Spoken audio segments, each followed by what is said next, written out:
Hallo julle, ek gaan sommer direk wegval met 'n storie wat ek nou die dag in die kerk gehoor het. Iemand kom en vertel my van hulle werksomgewing. En hoe meer hulle my vertel van hierdie omgewing waarin hulle moet werk, hoe meer kry ek hierdie persoon jammer, want dit is regtig 'n goeie omgewing. En ek kon agterkom dat dit steel hierdie persoon se vreugde. Dit lyk asof dit uit haar uitgesuig word.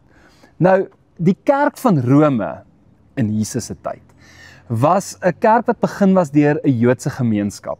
Later het heidene bygekom soos die kerk gegroei het en toe het die heidene baie meer begin raak. En dus skryf Paulus toe vir hierdie kerk in Rome 'n brief. En ons ken daai brief, Romeine. En hy skryf hierdie brief en nadat hy vir die Jode en die heidene wys dat hulle het albei hierdie groepe het God nodig.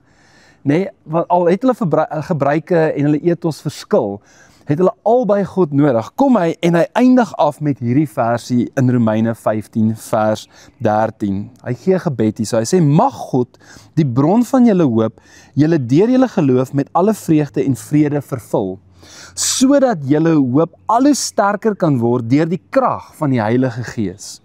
Hoop, vreugde en vrede is nie afhanklik van ons omstandighede nie. Dis wat Paulus basies so sê. Hy sê, die bron van ons hoop is God.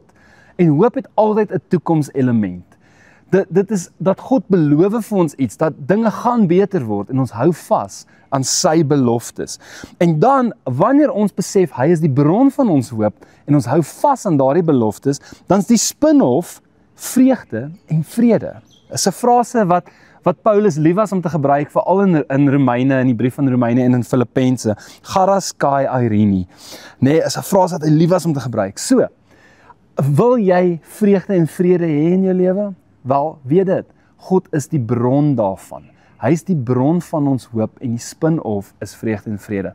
En dan, as jy in daai negatiewe omgewing ingaan, dan skyn jy met vreugde en vrede, nie wat die wêreld vir jou gee nie, maar wat van God afkom. Ek hoop jy het 'n lekker dag.